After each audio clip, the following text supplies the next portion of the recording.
You never want a serious crisis to go to waste. If I could have gotten 51 votes in the Senate of the United States for an outright ban, picking up every one of them, Mr. and Mrs. America, turn them all in, I would have done it. I have two words for you: predator drones. You will never see it coming. It's time for On Target Radio, Chicagoland's only radio show dedicated to the red meat issues that affect your life, from gun control to freedom of speech. Now, debating, debunking, and discussing today's hot issues. Here are your hosts, David Lombardo and Gretchen Fritz. Welcome to On Target Radio. Tonight, David and Gretchen will be talking about more civil unrest being predicted, how liberal policies destroy black families, genetically modified human beings, and Obama racks up over 20,000 new regulations during his presidency. All that and more on tonight's On Target Radio. So be sure to give us a call at 312-642-5600 or go to Facebook and like our page, On Target Radio, and ask a question there. And now, from the seething cauldron of personal opinion, it's time for David's Rant of the Week. Monday is Memorial Day, and few people have the vaguest notion of what that means.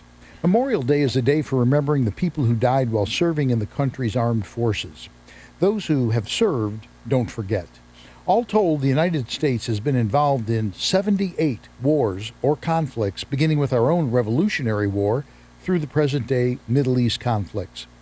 The Civil War tops the list for killed and wounded at just shy of 1,040,000 casualties, and the bombing of Libya is at the lowest end with 2 casualties. But in between those two extremes, those 78 events resulted in an almost 1.4 million dead, 1.5 million wounded, and almost 41,000 Americans missing in action. Reading off numbers is a mind-numbing thing. People can't relate if they've not been personally touched by a war. But for those that have, the numbers represent something very visceral, very deep and dark inside them. In Vietnam, everything happened very quickly. We walked down the air stairs from the TWA charter jet that brought us halfway around the world and got onto a bus. It was to transport us to the replacement center where personnel arriving in country were processed and given assignments. I casually asked the sergeant, why was there chicken wire over the bus windows? To prevent them from throwing a grenade into the bus, he laughed.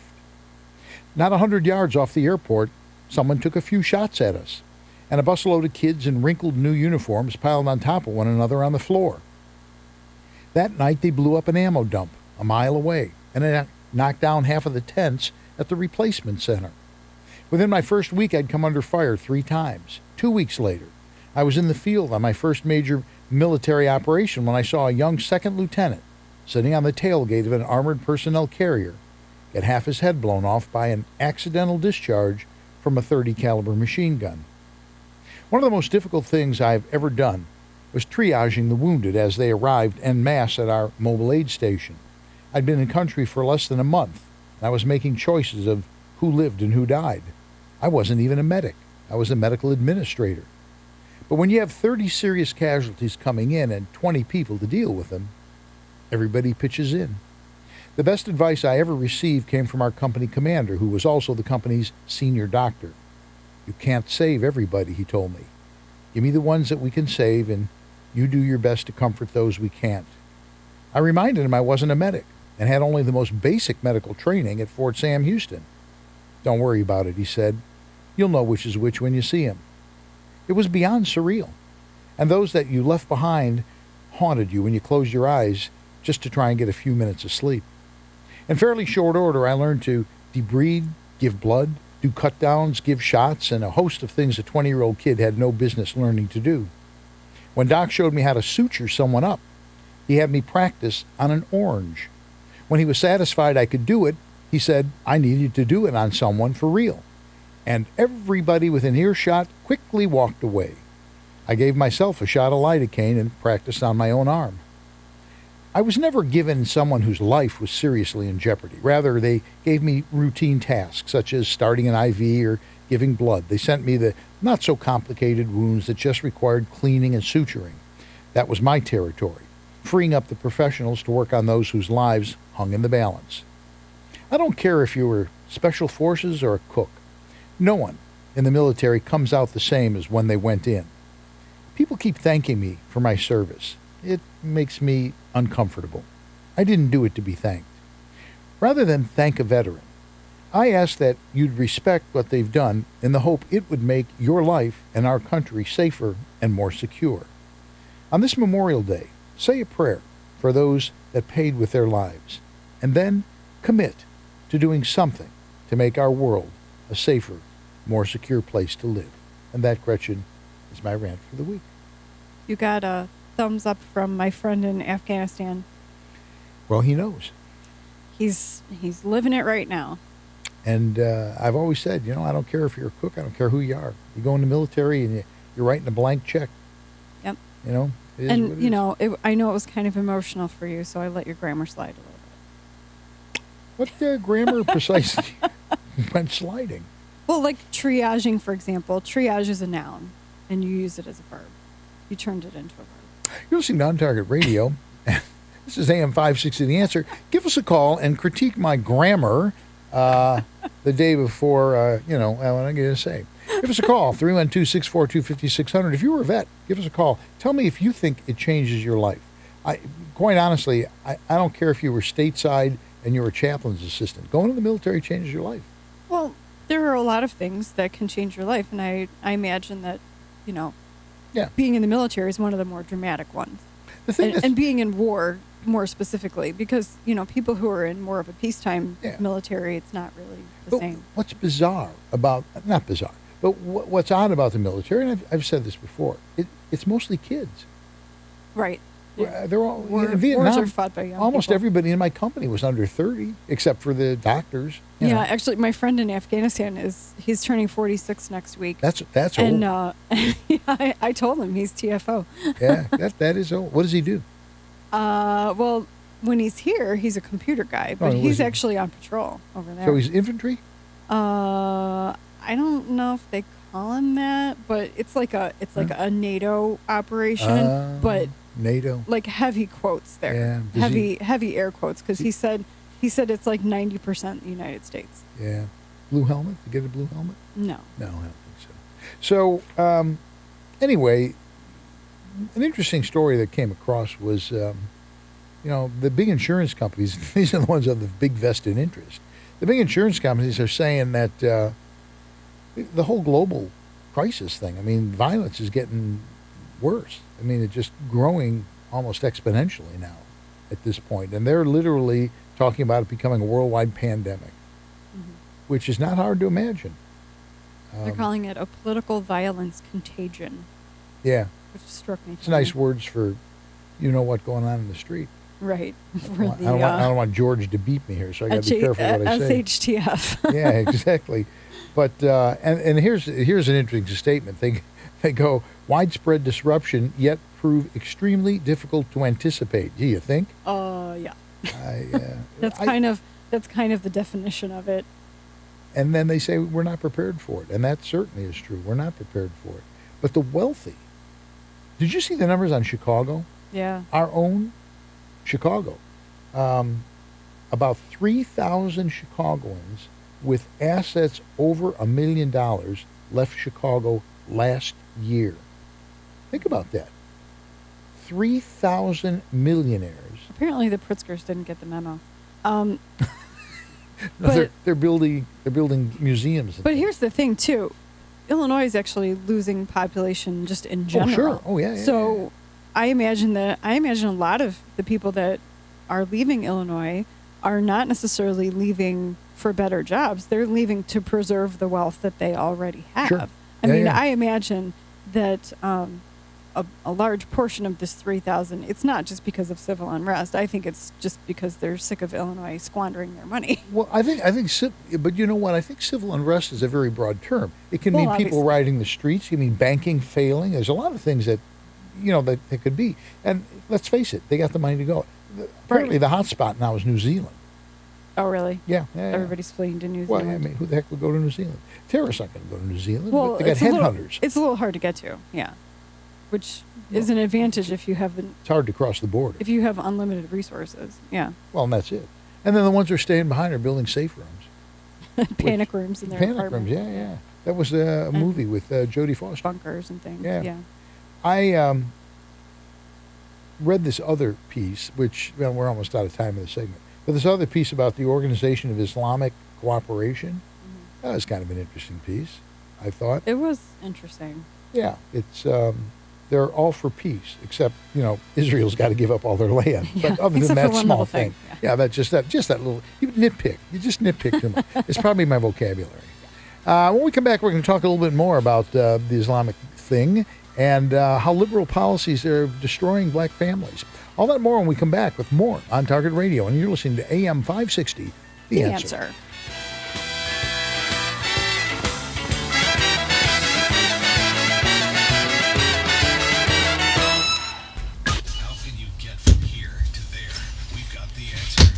Mother's coming. So Larry, who always emails I us, saw that. He said, "What's wrong with you?" yeah, he goes, "Are you okay?" And I said, "No, I'm dying." Why does he think there's And something then wrong with you? and then because I was coughing my head off. Oh, And so then he goes, "Should I send help? Because David didn't seem to care." And I go, "Cal's motherfucker." well, I didn't know you were coughing. That must have been when I was working. Yeah, I think you had your headphones on already. I took great pleasure in using the word motherfucker, though. Well, people don't really know you. It is. True. My code did not work over there, What? so they are smart enough to not enter my code into their system. Well, it's probably got I have no need to go. George. No. Yeah. Yeah. Yeah, there's an exclusionary list. Me, Osama. It's a short Pincus, list. Yeah. It's a short There's like 6 people on it. Oh well, see. Yeah, Matt, I didn't think. Damien from the Omen movies. Matt on Facebook defended you that it is a noun and a verb. What is? I knew that, but I wasn't going to Triage. argue. That's true. Either that or the entire depends how it's military used. establishment's wrong. Since I can't go over there, I text over. There will be a few people here working tomorrow during the day, so I will put your What in envelope. God's name are they coming in tomorrow for? Probably people to work up spots for Tuesday. To do the necessary Yeah. production people. But anyway, that side will be open, so I'll Okay. make sure Mike's office consumes your envelope. Or is he clean his office? Well, but here's the thing. Word marked it as wrong, as misspelled. So Oh, well, there's Open the pod international bay champion. doors, Hal. Right. Open the pod bay Yeah, doors, really. Hal. That's right. Now, Never trust a computer. Dave, I know we've had some issues. I'm sorry, Could we Dave. I talk can't. about You have that? to say it very monotonous. Oh, yeah. I know we've had our problems. It's really. He does it. He does it better than you. That was perfect. You locked me out, Hal. Now, Dave. That's of that entire movie, which I think is a great movie. Yeah. That scene is the movie. Yes. That is like. Have you ever seen it? Yeah. 2001. Well, I So I never could see. so I could just watch that scene and be done with it. When I was a It is kid, the quintessential. when I was a kid, I got Your as fear far about as robots taking over. Uh-huh. Watch that Oh scene. no, I would. Now, I understand. would never be able to sleep again. when I Well, was a but he beats kid. him. He guy beats I him. got that's as fine. far as him coming up on the monolith in the middle of space and went, "This is stupid," and I turned it off. 10 years later, I watched the whole thing for the That's whole a first great time, and movie. I was like, "Oh, It's an I get awesome it now." movie. When I was a Yeah. kid, I was like, "This is dumb. Yeah, it's no, a it's giant awesome. domino." Like this is just like dragging on. No, I got the whole Kubrick thing. Like, I Cooper's watched. odd to begin with. Yeah. Yeah, Oh I my watched. gosh. I watched Clockwork Eyes Wide Orange when I Shut, was a like kid. thinking it's gonna be No, this that's a dumb this like sexy masterpiece. Oh my gosh, what a piece of shit. Yeah, it is. It's not a good movie. Yeah, Oh my gosh. The movie was bad That- too, but Tom Cruise 10 is a piece of seconds. Yeah. That guy died 5 years too late. That movie. That's 1-800-200-0885. 1-800-200-0885. You're listening to On Target Radio on AM560 The Answer with David Lombardo and Gretchen Fritz. Here's David and Gretchen with more interesting conversation on gun control, concealed carry, freedom of speech, and other red meat issues that affect your life This segment is brought to you by the Will County Grassroots Division of the Illinois State Rifle Association. Join like-minded friends supporting the right to keep and bear arms in Illinois at 7 p.m. on the third Wednesday of the month at the Silver Dollar Restaurant in Elwood, Illinois. Join us. Every week I say that. Join us, and no one joins us. What do you mean no one joins us? It's like standing room only in that room. Oh, well, okay. Other than the fact that the room is full, no one joins us. Well, and how do you know? I mean, maybe our listeners are joining us, and you don't know that. Actually, it is true because so many of them do come up and talk to us about. Well, and some people do. Actually, last time there were people there that had taken concealed carry from us over a year ago, and I remembered them. I don't even remember me, let alone people that took concealed carry. He looks in the mirror and goes, We're getting close to 1,000. Well, here's an interesting thing. Lewis is wondering if I knew something about a chap. Go ahead, Lewis. How you doing this evening? Pretty good. How about yourself? I'm doing okay. What's your question? Well, you were talking about your service in Vietnam, and I remember a book a few years ago called The Grunt Padre. It was a military chaplain, Father Capodanno, and he died as a military hero in Vietnam. He would give the last rites to the troops as they were dying, and he was real courageous, and he didn't fear anything, and he ended up getting killed himself. Did you ever hear about him or encounter him in your years there? No. I was there. Well, I was going to say at the beginning, but that's not true. We were in Vietnam when we weren't in Vietnam.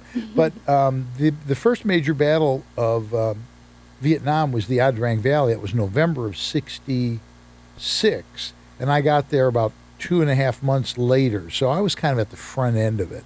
Oh, I see. Yeah, maybe he was later, but I think he was a little bit later than that, but he was well known, and they wrote a book about him. I think he has a cause for sainthood or something like that. But I was just wondering if you had heard about the Grunt Padre. They called him the Grunt Padre. No. They would come out in the field, and they'd do mass and stuff, and ministers would come out and do services out in the field, which was, was nice.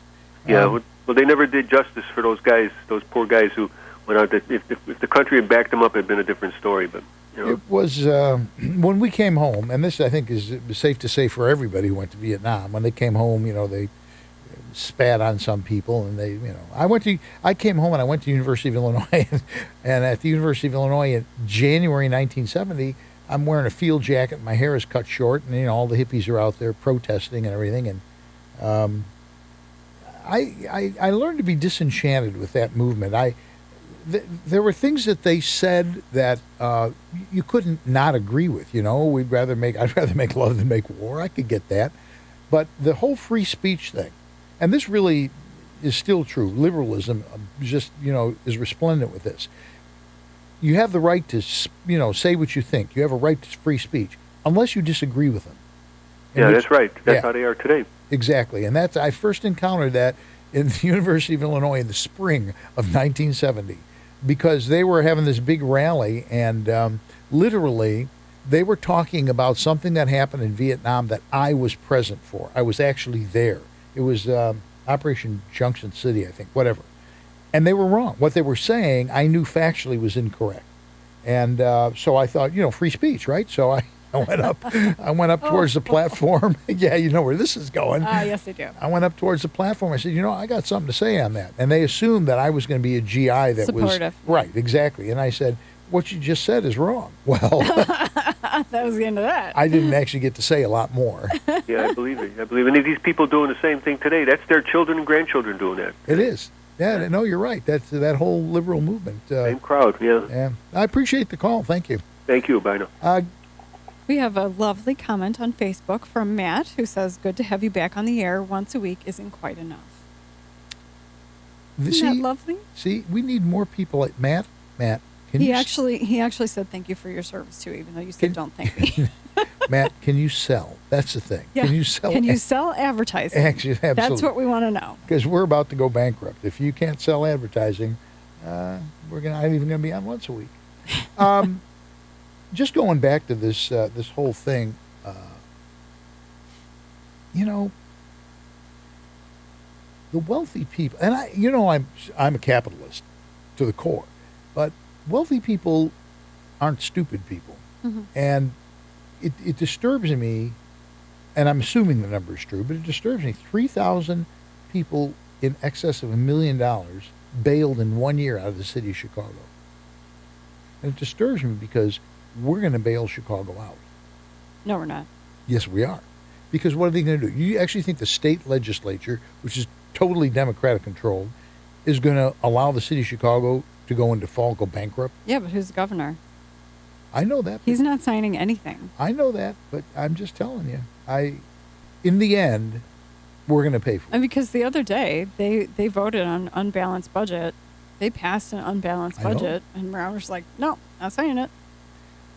Doesn't bode well. Put it in the shredder. Doesn't bode well. Throw it in the fireplace. Yep.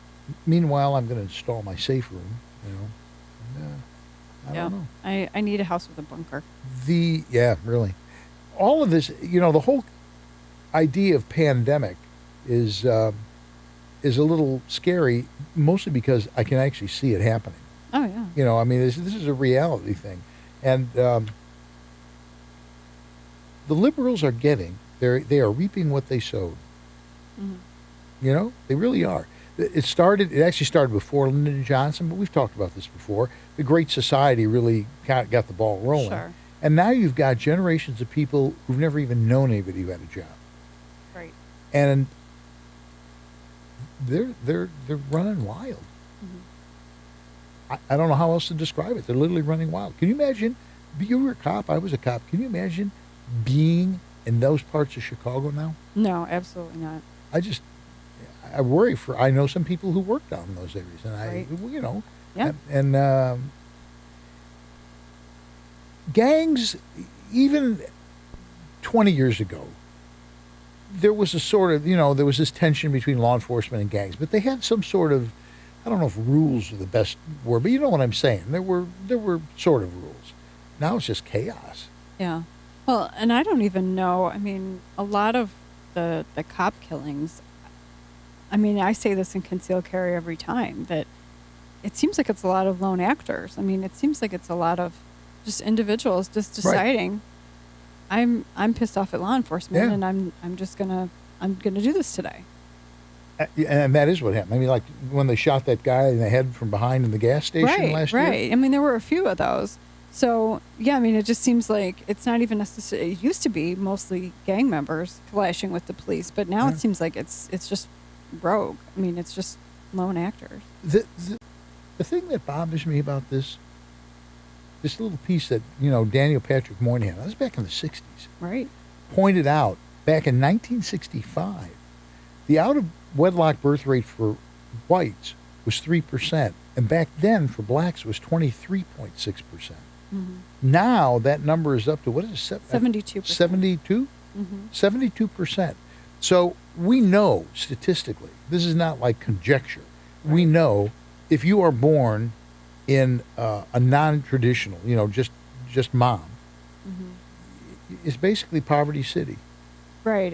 It says there was a study done by the Brookings Institution, and it said if a person doesn't finish high school, doesn't marry, and has a baby before the age of 21, the child's chance of becoming poor soars to 74%. And that's basically all you see. Yeah. In those areas of the city. And the interesting thing is, way back in 1965, Moynihan wrote, "Once or twice removed, it will be found to be the principal source of most of the aberrant, inadequate, or antisocial behavior that did not establish, but now serves to perpetuate the cycle of poverty and deprivation." 65, he predicted it. Yeah, exactly. The Democrats make money because of that. And I don't understand. Blacks almost vote as a block for Democrats. It's a fairly reliable voting block for them. Right. And what have the Democrats ever done for them? Well, and it's gotten so nasty too. The few thinking, smart black people who have been willing to publicly say no, right, I don't go along with this, they're called all sorts of names. They're ostracized from. You're not black enough. It's just ridiculous. I know. The verbal abuse that these people take. And the interesting thing is, the Democrats run fewer minorities in positions of power in the government than the Republicans do, but we're the racists. Right. Good luck on that. Yeah. When we come back, we're going to take a call from Kurt, who's coming up. So we'll be back with more on Target Radio after these messages. And you're listening to AM560, The Answer. We're so excited about our sold-out golf outing at the Bolingbrook Golf Club coming up on Thursday, June 16th. On the county board in Will County have more women than Yeah, I remember you saying that. Yeah. If you look at the candidates on the Democratic, people who run on the Democratic side, and the people who run on the Republican side, there's all this diversity in the Republican side. Yeah. There's Well, hardly any it's because white about guys. 10 years ago we figured out, maybe if we run more diverse candidates, we'll pull some votes from confused people. So we On the started Democratic working on I side- wouldn't want to put it in those exact words, but yeah. Well, obviously. Hey, let's Play the get those game. confused people's votes. Not really sure what. I have been saying for 5 years, if we ran a black man against Barack Obama in the last election cycle, the black people would have been so damn confused. Yeah, They really. wouldn't know what to do. Or black female, that would have even been better. Oh my God, Condi yeah. Rice would have been perfect. If I was just gonna say, if McCain had asked Condi Rice to be his running mate, he would have easily won the election. I don't know. I don't know about that. Well, think about it. Think about it. No. Prior to the Lehman Brothers collapse, prior to the Bear Stearns, prior to the realization that there was this huge economic problem, McCain was up 10 to 12 points. Okay. And if he had at that point, immediately following that dump, done that and brought it back up, can you imagine her and Joe Biden having debates? It would have been epic. But we That would have been a bloodbath. we got Sarah next door instead. Well, I know a lot of people who voted for her. I mean, For I know who? A lot of people, Sarah Palin. But those people I like had Sarah voted Palin. Republican anyway. Look, Reluctantly. let me say There were something. a lot more people. got than a lot Sarah of- something about turned Sarah off. Palin. No, she Sarah got a lot of people Palin. excited. Sarah Palin In the base. was more qualified than Barack Obama Yeah. Oh, yeah. before On his breakfast. best day, yeah. As but governor, Barack she Obama doesn't gave sound money like an back idiot to when her he constituents. Oh, yeah, She took absolutely. the oil His words sound companies like and stupid things, brought them but to he doesn't heel. actually You himself can't tell- sound like an idiot when Okay, he so speaks. she was a little. She had quirks about her. But Obama? No, I'm not disagreeing I with like you. Sarah He's, Palin. Yellow Sarah, Kid, he's no, not no, disagreeing with you didn't even let me finish my thought before you disagreed with You it. don't ever finish Sarah- your thought. not You you. just sort of go on. It's just on Sarah and Ad Palin. hominem. No, I was in the middle of a sentence. Sarah Palin turned far more people off than she turned on amongst independents and moderates. Those are the people who decide elections. They're the people who decided that election because they voted against McCain. You have a firebrand. That's great for energizing your base. Your base was already energized by the fact that you had a communist running, basically. I mean, you didn't need to energize the base in that election. You needed to draw from the middle stack. And they didn't. They lost. I like Sarah Palin. What you And need is he's a genuine conservative who's she's a willing real to pretend outdoors he's not. person. He is a real outdoors person. I'd vote for her. But Condi Rice, in a heartbeat. In a heartbeat. One of the smartest people you've ever had. Did you see what Trump said today? Today or yesterday? Who he would like as his attorney general? You just told me today. Who? I didn't hear that. Trey Gowdy. Could you picture that? The Hildebeest would be on ice day one. She would be so fucked. Oh yeah, I'd love to see Trey Gowdy as attorney general. I would much rather see Trey Gowdy in a generalized inspector general position that oversees the entire federal government. I want to prosecute. I want He's to going to see- prosecute that whole fucking group of people. Yeah. I mean, He will anybody prosecute can. the fuck out I'd of like, that. how about Fitzgerald? I'd love to see Fitzgerald run the entire judicial, the entire law enforcement system in the United States. He's a tactical person. Gowdy's not. Gowdy's a very good public. He's a public prosecutor. enunciator. Yes, but And that's what an attorney general And is. he said he's not running for re-election. yes, that's true. He wants to go Yeah, back. he wants to go home and be a prosecutor. Well, Even you. How about That's Steve being Washington? prosecuted. Think about it. Your average capital punishment case puts less of a fight up as far as discovery than He's okay. had 5 years in the Congress. You'd want to be out of that too. I would really like to see undeterred, though. Ultimately, frustration-driven endeavor. Condoleezza Rice back in Secretary of State, him as Attorney General. I like Petraeus. Wasn't he disgraced? He's a felon, technically. So too, technically, is Ollie North, who I love Ollie North. Yeah, but you wouldn't be able to get him. You wouldn't be able to get Ollie North through the Senate. It's Republican Senate. Yeah, I still don't know if they're going to be able to make it happen. That's a tough sell. Plus, Ollie North, he'd be Well, like 80 now. No, I was just saying. Well, he's I was just gonna using that as say, an example. I don't, Yeah, no, I was gonna nobody's say, I suggesting. don't think he's looking for a job. 20 years ago. War stories with Ollie North. No, sir, you're in your office. Ah, damn it. Yeah, I don't think he's looking for a job at this point. Honestly. Or visit dsarms.com. You're listening to On Target Radio on AM560 The Answer with David Lombardo and Gretchen Fritz. Here's David and Gretchen with more interesting conversation on gun control, concealed carry, freedom of speech, and other red meat issues that affect your life. Over a half century ago, a respected firearms store opened. It started as a hobby for Mike Schrank and has now served generations of customers.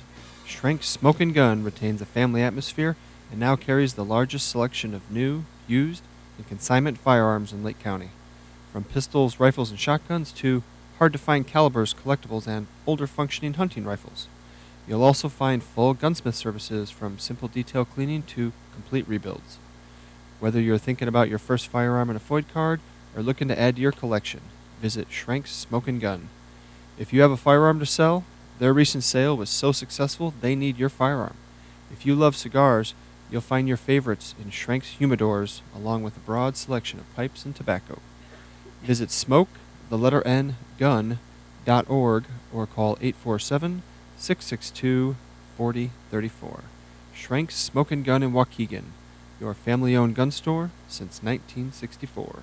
That's 847-662-4034. I had a cigar the other day. I feel like I have to report it. When I showed up at your house the other night, semi-unexpectedly, it reeked of something in there. Was that your cigar? Heaven only knows. Could be my pet sheep. I don't know. Oh, no, it was some sort of smoke. It probably was. It's what am I going to say? Kurt is on the line from the northwest side of Chicago. Kurt, are you a millionaire moving out of the city? Oh, I wish. I wish I was a millionaire, and I wish I was moving out of the city. But unfortunately, that'll probably happen in another couple of years, and hopefully the property values won't decrease any further by then. But yeah, I intend to leave Illinois, not only Chicago, but Illinois as a state. And I see by the call screener that you're a particular fan of Madigan and Emanuel. Well, I'm going to go for Madigan, Emanuel, Cullerton, Preckwinkle, and any other of the far-left wingnuts promoting, their agenda. I was going to say Governor Rauner should put the majority, the supermajorities of the Democrats in Springfield, both the House and the Senate, and by bleed over to Cook County with Preckwinkle as Cook County president and Rahm Emanuel as mayor of Chicago, and push some a similar legislation to what Louisiana did with the Blue Lives Matter, hate crime, anti-police laws to counter, the George Soros sponsored and Saul Alinsky inspired Black Lives Matter race hustlers, and those other far-left wingnuts that are promoting the transsexual agenda. This way, where they're all going with the anti-police agenda, the Democrats, the liberals, and everything like that, let's see them put their mouths, where they're, and back up, a pro-police, law. Otherwise, they're going to be seen as anti-police, which they are to pander to their base constituents, and it just they need to be shown for who they are. I mean, what do you think of that? Well, I you know what? It would be great if they would do that. This is Chicago. It's not going to happen. Black lives, I'm not saying this, I'm saying to Democrats, black lives don't matter. If they mattered, they would actually be doing something to help black people. What they're doing is they're keeping them in the same position, have kept them in this position all along. They're no better off today. In fact, you could argue they're worse off today than they were 40 years ago. Absolutely. But they've got them so kowtowed into believing that if you come over to the Republican side, somehow we're gonna do worse. You know, our message is, how about you get a little education, get some training, get a job? Well, wouldn't you like to see Governor Rauner promote legislation? Sure, that absolutely. would make it a hate crime to attack the police, like these things that are going on at all the Donald Trump riots, where they're throwing rocks and Molotov cocktails at the mounted police, at the horses, and stuff like that, and make that a hate crime. Well, no, I agree. I agree with what you're saying. I just don't see that it's ever going to happen in the state of Illinois. Yeah, the problem is that the executive, the governor in this case, or the president federally, does not make legislation. The legislature makes legislation. He can write a bill and he can give it to them and say, I want you to vote on this, but they're still Democrats. They don't have to do it. And the fact of the matter is, what have they done that has embarrassed them thus far? Their constituency seems completely oblivious to the fact that the Democrats are torpedoing their future. Yeah. Or torpedoing all of our futures, to be honest with you.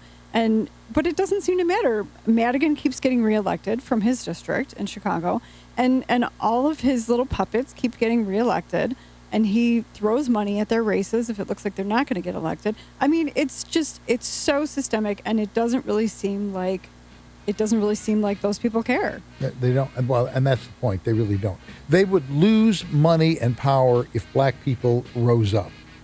And I'm peacefully. But I'm saying the constituency doesn't seem to care either. either. No, you're right. Actually, when we come back, I do want to talk this genetic human being thing. This really bothers me. So we'll be back with that and more on Target Radio. And you're listening to AM560, The Answer. How can you get from here to there? We've got the answer. Wasn't there a movie or something about this once? Oh, I'm sure. Yeah. Well, it comes from genetic human beings as opposed to non-genetic human beings. Yeah. No, well, it's genes. Have you seen this? Or is this like they're mixing animal and human? I thought maybe it was like apes that identify as humans. Yeah. No, I'm serious. I'm a genetic ape. Have you heard about this?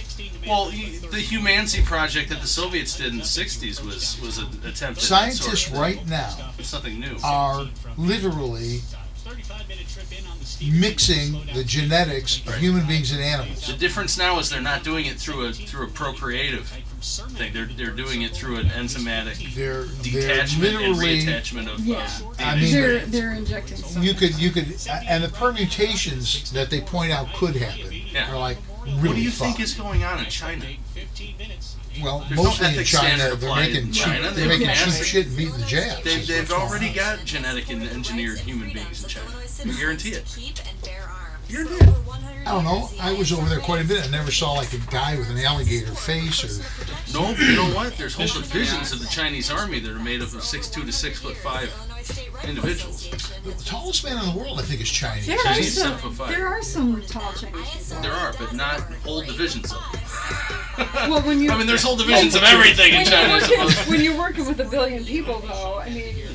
This is like the Russians. The Russian. All you got to do is women, go around the countryside and go, athletes. But East Germans. Or East German. Yeah, I'm sorry. No, you're right. East German. I know. I'm raising the future captain of the East German shot put team. They have like more facial hair than the men do. They play games I would now. like to throw the ball. Come bring ball, we play. Yes. This is my husband. Hello.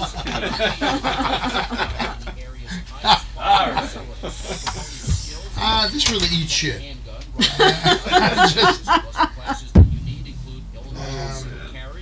I had to look up on Google how to pronounce it, though. Chimera. Chimera. Chimera. Chimera is what they said. Well, there's any number of permutations, so. And, emphasis is important. So. We're doing this for biomedical purposes. Yes, we're creating 6'12", it's fucked up. Pit bulls bred with people. It is 20 seconds. A chimeric pig. What more could you ask for? Popular with the Kremlin and VP. Not to mention politically incorrect commentary and fascinating and controversial guests. So join us at midnight Sunday on The Last Word, the fastest hour of radio on the dial. You're listening to On Target Radio on AM560 The Answer with David Lombardo and Gretchen Fritz. Here's David and Gretchen with more interesting conversation on gun control, concealed carry, freedom of speech, and other red meat issues that affect your life. We didn't get to it in the last segment, and I really want to talk about this. We've talked about the robot thing and artificial intelligence. It kind of freaks both of us out what they're doing with it. And now we have scientists literally actively making embryos that are part human, part animal. Now, they always start, well, they are doing this for the betterment of humanity. Science. Yeah. It says we're doing this for biomedical purpose. Well, okay, I guess that's probably true. Yeah, he says, we're not trying to make a chimera just because we want to see some kind of monstrous creature. Yeah. Now, listen to what the permutations are. If you have pigs with partly human brains, which could certainly happen in this case, you could have animals that actually have consciousness like a human. That's a little weird. Yeah. It's a little... it's one thing if it's a golden retriever. It's another thing if it's like some... What was the other Orwell book?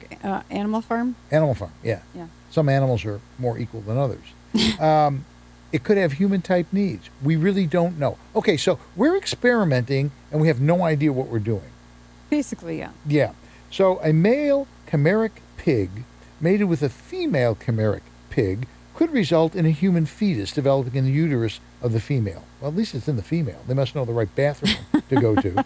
But animals could give birth to some kind of a part human, part pig creature. Right. Am I the only one that finds this distressing? To catch the audience up on this, there are scientists, they think they're doing a good thing. They want to grow a human pancreas inside of a pig, because up to now we've been using pig pancreas. Or farm animals in general. Right. Yeah. For diabetes, for example. And so this guy, his last name is Ross, he takes out the DNA for the pig pancreas, if I have this correct. He surgically removes it from the pig embryo, and he injects stem cells, human stem cells, into the pig embryo. But the problem is, he hopes that since the pancreatic information is missing, that the stem cells will go, oh, let's be a pancreas. But the problem is that stem cells can be anything. It's true. And so there's no way to control, at least this article doesn't suggest that there's any way for them to control where those stem cells go and what they become. A little Frankensteinish. Yes, Frankenfish. Everything I need to know about whether or not this is a good idea is summed up by this very simple thing. That Pablo Ross is a reproductive biologist at the University of California. Do you need to know any more than that? Not really. Right. That pretty much tells us what we need to know. It's a whack job. Yeah. There's another guy who's a bioethicist in Arizona, and he says one of the concerns that a lot of people have is that there's something sacrosanct about what it means to be human. You think? And I think that's really it. I mean, on a gut level, we have this feeling that it's wrong to do this. When I say my golden retrievers that I always had were like my children, I meant like them. Okay, not they are. It's a metaphor. That's right. It's a metaphor. I don't, when they go, daddy, a sheep, that's wrong. Right. Yeah, that's wrong. You know what I'm saying? It's just, it's getting too weird. Yeah. And then, as we've covered this before, the whole artificial intelligence thing and robots and all this stuff. And now, see, that really bothers me. Well, what I was going to say about the embryo thing, too, is that chart that they showed us when we were kids in school of, oh, look, a human fetus looks just like a cow fetus, looks just like a chicken fetus. Exactly. That was determined to be a hoax. Later that was found out that somebody just drew those pictures. Right. And so, it really, an embryo was not an embryo. It was not an embryo. No, it was like the Piltdown man. Yeah. But now it will be. So, Well, that's what they think, should be. Honey, I had the, what do you call it? That pregnant women get the scan. What do you call it? I forget it. Oh, sonogram or ultrasound, yeah. Ultrasound, yeah. I had the ultrasound. Oh, that's wonderful. What is it? A pig? It's a pig. Yeah, great. That's going to go over real well. I can see that.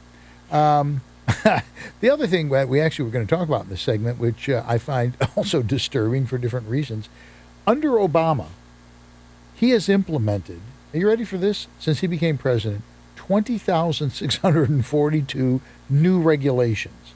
Yes. Which adds up to about $22 billion in regulatory costs.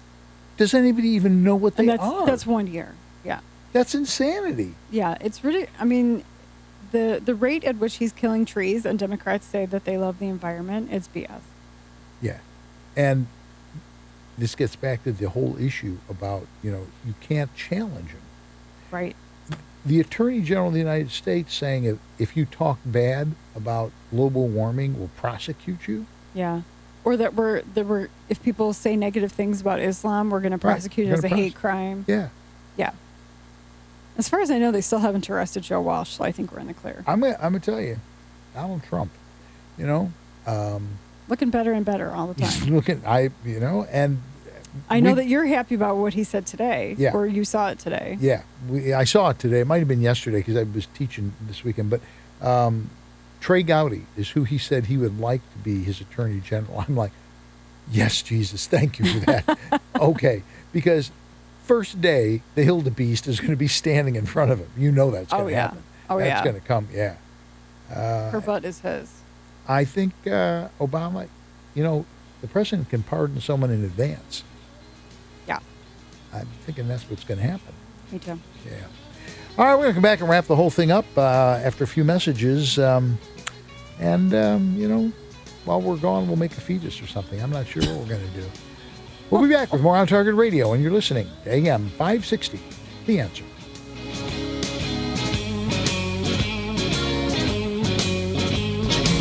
This sounded really bad. We're going to make a fetus. We're going to have sex during the break. Turn the lights down. He's going to play a little sound effect on the board. Well, see, with pigs, you don't have to worry about that, though. Okay, go. They don't worry about go. You're gonna make your fetus. Go. Make fetus. I'm watching. I'm not going to touch that line with a 10-foot pole. You're the one that said it! You're the one who gave delivered the line. Beyond that. The 10-foot pole is gone, my friend. Want to guess where it went? What the heck? Well, see, here's the thing. If your wife gets pregnant and you get the ultrasound and it's a pig, when the kid is born, you're going to be like, hey, babe, and both are going to answer you. And you're going to be like, shit. Now what am I going to do now? Now what? I think if you want to buy stock in something that's going to make money now, sheep, okay? Sheep in the Middle East.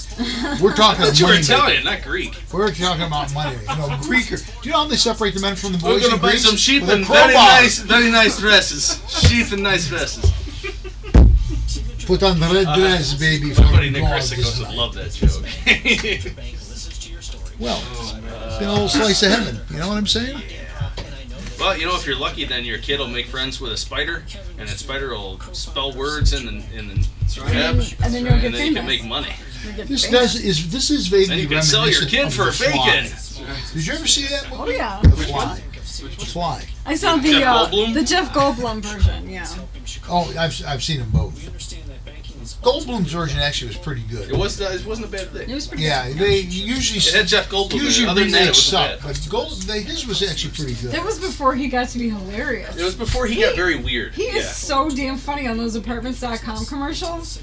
I freaking love that crap. Some of them, yeah. He's up there with like the self-help speaker thing. I love that crap. I don't want to, but I do. Dashbank.com. Signature Bank, helping local businesses succeed. Member FDIC, Equal Housing Lender. You're listening to On Target Radio on AM560 The Answer with David Lombardo and Gretchen Fritz. Here's David and Gretchen with more interesting conversation on gun control, concealed carry, freedom of speech, and other red meat issues that affect your life. You know, Alec Baldwin really was ahead of his time when he called his daughter Piggy. It's possible she might have been, you know? I don't know. I'm not sure. It's one of those weird things. Stand by. Here's Gretchen with your action items for the week. Mark your calendars and plan to join On Target Radio at the NRA Day Open House at the ISRA Range in Bonfield on Saturday, June 18th. Why should you attend NRA Day at the ISRA Range? There are many reasons. Number 1, free admission and free parking. Number 2, shooting activities for the entire family. Number 3, covered firing points.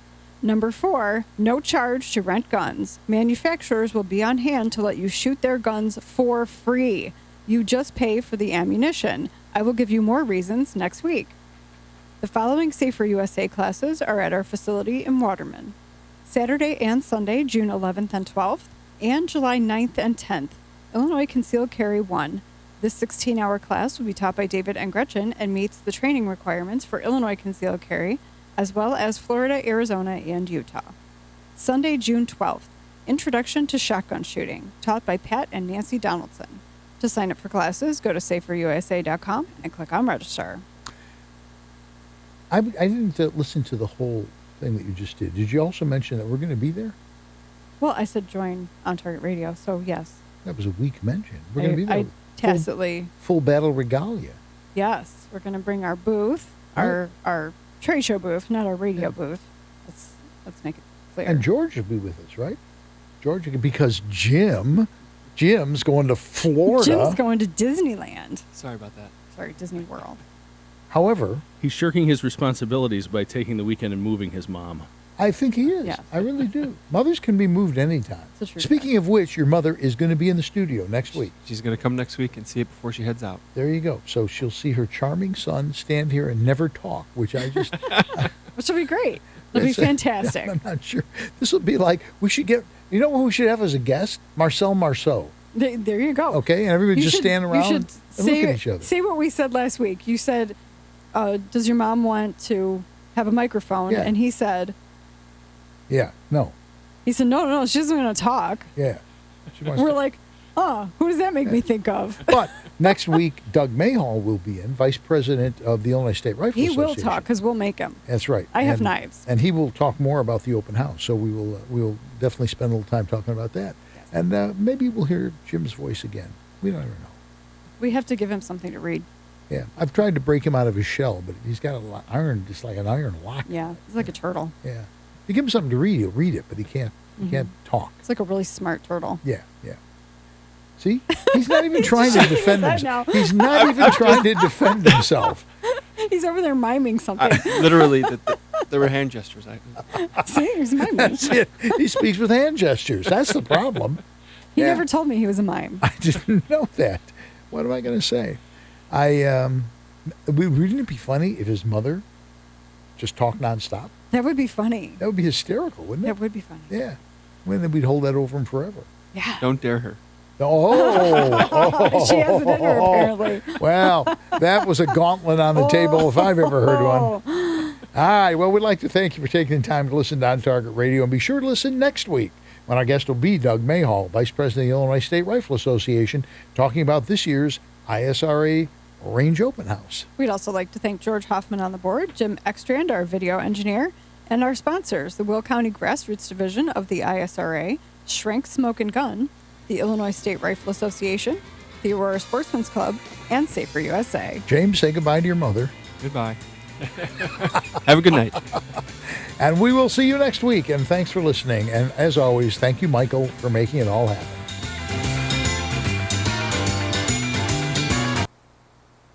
You're literally killing me. Funny part is, she fell asleep 20 minutes ago. She'll watch the other half. Break camp.